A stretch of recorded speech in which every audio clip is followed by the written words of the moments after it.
So it's no surprise to anybody this is going to be a massive offseason for the Montreal Canadiens, and there's probably going to be some pretty big moves coming, and there might be some players on the market who would maybe, honestly more than maybe, there's a pretty good chance that these two guys are going to be coming back to the Montreal Canadiens, and it's really cool to talk about because I mean, for a team that's rebuilding, this is going to be one where there's going to be quite a bit of change, quite a bit of turnover, and that's always fascinating to me when younger guys get handed the keys like I presume Caufield, Suzuki are going to be handed over here. Like, this is going to be their team now, depending what happens with guys like Carey Price. Shea Weber's contract might get moved. Jeff Petrie, who was part of the leadership group, his contract will most likely get moved.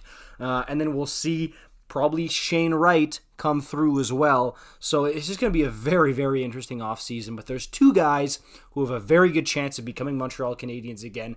And man, you're going to want to hear this one. The first one, a bit of a smaller name.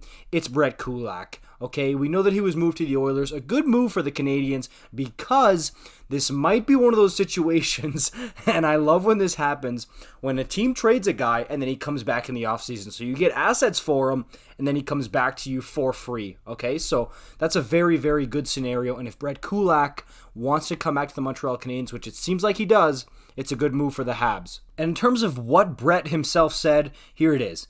When asked if he could see himself returning to Montreal, he responded, "Of course, there's a chance that I could be back in Montreal. I loved my time with the Montreal Canadiens. From day one, they treated me with class. It felt special to be a part of that organization."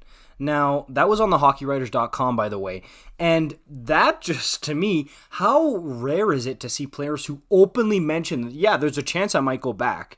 It happens, but not very often, and clearly he loved wearing the bleu, blanc, et rouge for the Montreal Canadiens. It was special to him, and how are you going to compete with that? Like, unless somebody says, Brett Kulak, we're giving you Erik Karlsson money, which nobody's going to do, it seems like there's a pretty good chance he could come back to the Montreal Canadiens and be a pretty big piece because he's a good player. So we know that Kulak can sneak up into that top four when he wants to. Look, he shouldn't be a permanent fixture there, don't get me wrong, but he can play in the top four and be pretty good up there. So at times, if you need him to go up there, he can be a very versatile piece that's valuable for a Montreal team. And the biggest asset for Brett Kulak, and you see this around the league, is he's not huge, but he's decently sized, and he's mobile. He can move, and he's not dumb defensively. I'm so tired of seeing people who throw pizzas up the middle, okay, and can't get the puck out of their own zone. He's good defensively, and don't forget, he's got a bit of sizzle. He's got a little bit of offensive sizzle, and he can perform a little bit. He's just stable, steady. To me, he's like the perfect guy that you would want as your number 4, 5, or 6 defenseman. He's just a dream for that type of role, and that's how you win cups. You don't get a million stars to play all over your lineup. You get role players, okay? People who know their role and know how to play it, and that's what Brett Kulak is. Up next, this one, hey, I want to talk about this ad nauseum because this is going to be so interesting to me if it actually happens. PK Subban. I know a lot of you just rolled your eyes there, but to me, I know he hasn't openly said anything about coming back to Montreal, but to me, if PK doesn't retire and go become a broadcaster with ESPN or something, he's going to go to either Toronto or Montreal. Toronto because it's his hometown, probably grew up a Leafs fan, or also a Habs fan because of his dad. Or Montreal because that's where his heart has always been. We know how heartbreaking it was for him to leave Montreal the first time. We know how much he loves that city, how great of a fit he was. Just big Showtime spotlight on him in the biggest hockey market in the world.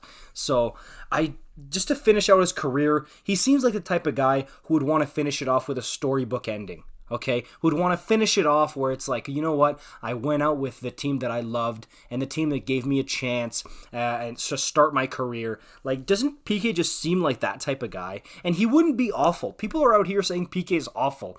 Yeah, he's terrible at $9 million, okay? He's terrible if you slot him as your number 1, 2, or 3 defenseman. Okay, but as a number 4, that's where I'm looking at PK.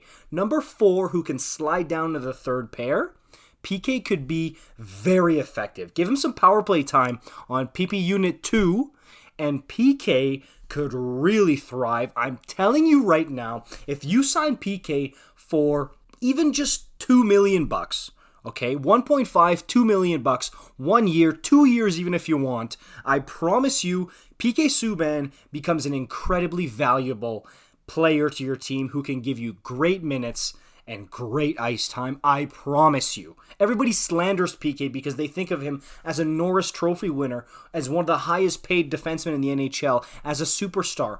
Stop thinking about him like that. He's on the back end of his career, on his last legs. If you think of him as a number 4, a number 5, who makes number 4, number 5 money, he will provide, and you will be impressed. Trust me, I really want to see this happen. PK, come back to Montreal. You know you want to. For more videos like this, you know what to do. Like, subscribe, comment. I'll see you guys in the next one. Peace out.